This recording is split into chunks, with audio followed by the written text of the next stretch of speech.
লোকপিয়ল 2027 বাবে আপোনালোকক কি ডকুমেণ্টছ লাগিব অৰ্থাৎ যেতিয়া এজন গণনাকাৰী বিষয়া আপোনাৰ ঘৰলৈকে আহিব তেখেতে আপোনাৰ পৰা কি তথ্য বিচাৰিব আজিৰ ভিডিঅ'টোৰ জৰিয়তে সেই কথাটো জানিবৰ কাৰণে চেষ্টা কৰিম।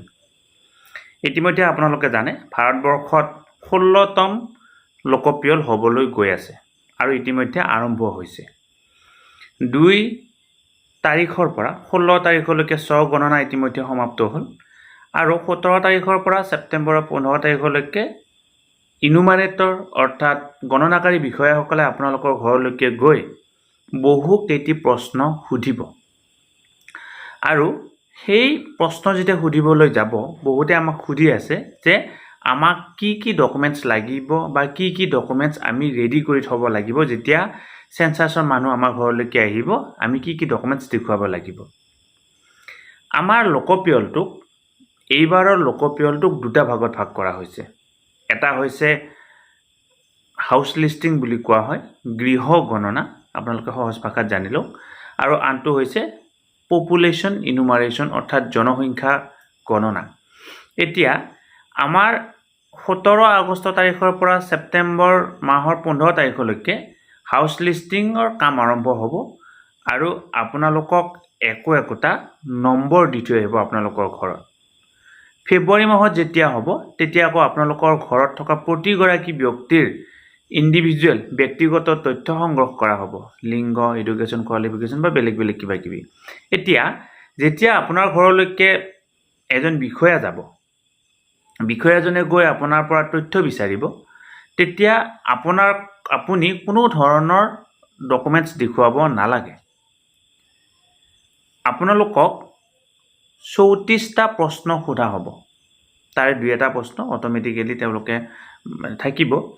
34টা প্ৰশ্ন তেওঁলোকে সুধিব আৰু এই প্ৰশ্নকেইটাৰ ভিতৰত আপোনালোকে খালি প্ৰশ্নকেইটাৰ উত্তৰ দিলে হ'ল। আপোনালোকে তেওঁ সুধি যাব, আপুনি উত্তৰ দিব, মাত্ৰ আপুনি শুদ্ধ উত্তৰ দিব।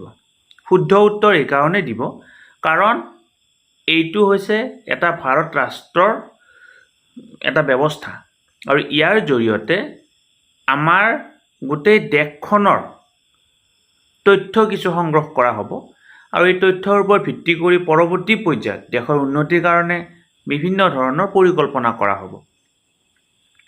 ক'ৰবাত যদি বিদ্যালয়ৰ প্ৰয়োজন আছে, ক'ৰবাত যদি চিকিৎসালয়ৰ প্ৰয়োজন আছে, ক'ৰবাত যদি বা অংগনবাড়ী কেন্দ্ৰ এটাৰ প্ৰয়োজন আছে, ক'ৰবাত যদি আন কিবা তেনেকুৱা ধৰণৰ অনুষ্ঠান প্ৰতিষ্ঠান বা সা সুবিধাৰ প্ৰয়োজন আছে, সেই পৰিকল্পনাবিলাক ইয়াৰ জৰিয়তে কৰা হ'ব।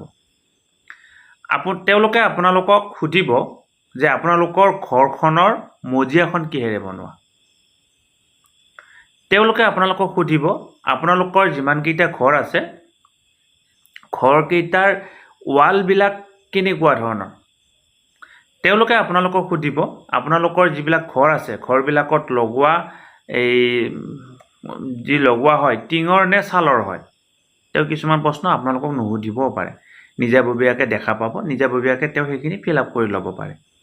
তেওঁ আপোনালোকক সুধিব আপোনালোকৰ ঘৰৰ পৰিয়াল কিমান। তেওঁ আপোনালোকক সুধিব আপোনালোকৰ ঘৰত বিবাহিত যোৰা কেইটা আছে, বিবাহিত কাপোল কেইটা আছে, মানে বিবাহ হোৱা যোৰা কেইটা আছে। অৰ্থাৎ এই ক্ষেত্ৰত অকণমান কনফিউজন আছে, হয়তো আপোনালোকেও উত্তৰটো এই কথাটো জানি লোৱাটো দৰকাৰ। বিবাহিত কাপোল বুলি কওঁতে ইয়াতে কি কথা কোৱা হৈছে, ধৰা হ'ল আপোনাৰ মা, আপুনি আৰু আপোনাৰ পত্নী এখন ঘৰত থাকে আৰু বাকী আপোনালোকৰ পৰিয়াল নাই, দেউতা আগতে প্ৰয়াত হৈছে। এতিয়া আপুনিও বিবাহিত, আপোনাৰ পত্নীও বিবাহিত, আপোনাৰ মাও বিবাহিত, কিন্তু এই প্ৰশ্নত যিটো প্ৰশ্ন সুধিব সেই প্ৰশ্নটোৰ উত্তৰ কিন্তু 3 নহ'ব, এই প্ৰশ্নটোৰ উত্তৰ 1 হ'ব।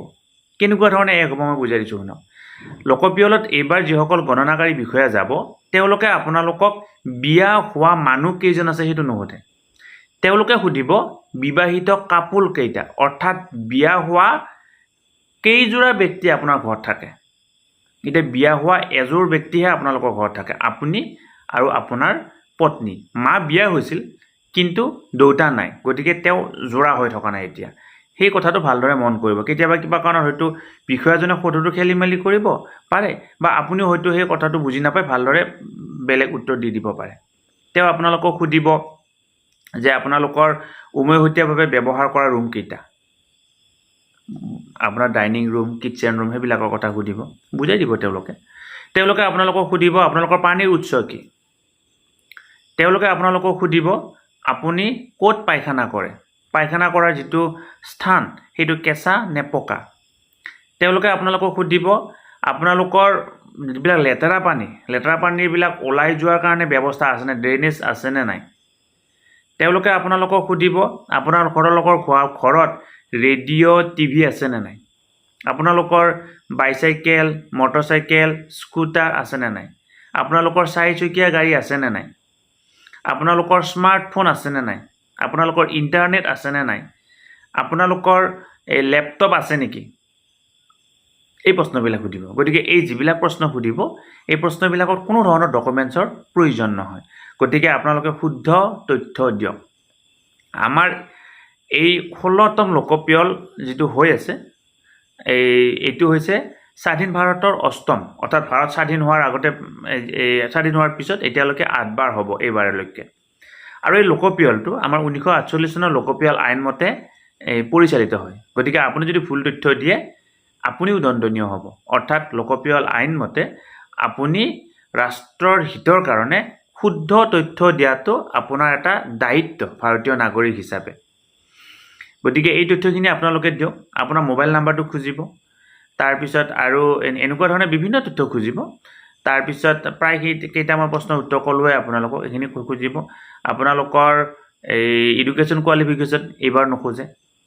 আপোনালোকৰ এই কি সোধা হ'ব, আপোনালোকৰ কাষ্ট সোধা হ'ব। কাষ্ট আমাৰ এইবাৰ 3টা কাষ্টে ধৰা হৈছে, ST, ABC, ST, SC আৰু আদাৰ্ছ। অৰ্থাৎ আপোনাক সুধিব আপোনাৰ জাতি ST নেকি, SC নেকি, নহ'লে আদাৰ্ছ। অৰ্থাৎ 3টাই ধৰা হ'ব। পৰৱৰ্তী পৰ্যায়ত হয়তো ইয়াক পুংখানুপুংখভাৱে ধৰা হ'ব। এইবাৰ কিন্তু 3টাই আছে, যে কি ST, SC আৰু OBC। যদি আপোনাৰ ST হয় SC বুলি তেওঁ দিব, যদি আপুনি SC হয় SC বুলি ক'ব। আৰু তাক বাদে বাকী যিমান আছে OBC, জেনেৰেল, MOC, 3 টাইপছ যিমান আছে, মাইনৰিটি যিমান আছে সেইবিলাক চব আদাৰ্ছত পৰিব। গতিকে ভিডিঅ'টো আপোনালোকে আগলৈকে ফৰৱাৰ্ড কৰক। প্ৰতিজন ব্যক্তিয়ে কথাখিনি জনাটো দৰকাৰ যে কি আমি লোকপিয়লৰ শুদ্ধ তথ্য দিলেহে আমাৰ দেশৰ এই পৰিকল্পনাকাৰী বিষয়াসকলে পৰৱৰ্তী পৰ্যায়ত শুদ্ধ পৰিকল্পনা কৰিব পাৰিব আৰু দেশখন আমাৰ উন্নতিৰ পথত আগবাঢ়ি যাব। আশা কৰোঁ ভিডিঅ'টো আপোনালোকে আগলৈকে ফৰৱাৰ্ড কৰিব। শ্ৰদ্ধা ছাৰ বাইদেউসকল, নলিনীকান্ত ডেকা নামৰ ইউটিউব চেনেলটো হৈছে এটি শিক্ষামূলক ইউটিউব চেনেল। এই চেনেলটোৰ জৰিয়তে আমি শিক্ষক, ছাত্ৰ ছাত্ৰী, অভিভাৱক আৰু বিদ্যালয়ৰ কাৰণে উপযোগী কিছু ভিডিঅ' প্ৰস্তুত কৰিবৰ কাৰণে চেষ্টা কৰোঁ। আপুনি যদি আজি পোনপ্ৰথমবাৰৰ কাৰণে এই চেনেলটো চাইছে, অনুগ্ৰহ কৰি চেনেলটো ছাবস্ক্ৰাইব কৰিব আৰু অল নটিফিকেশ্যন প্ৰেছ কৰি থ'ব।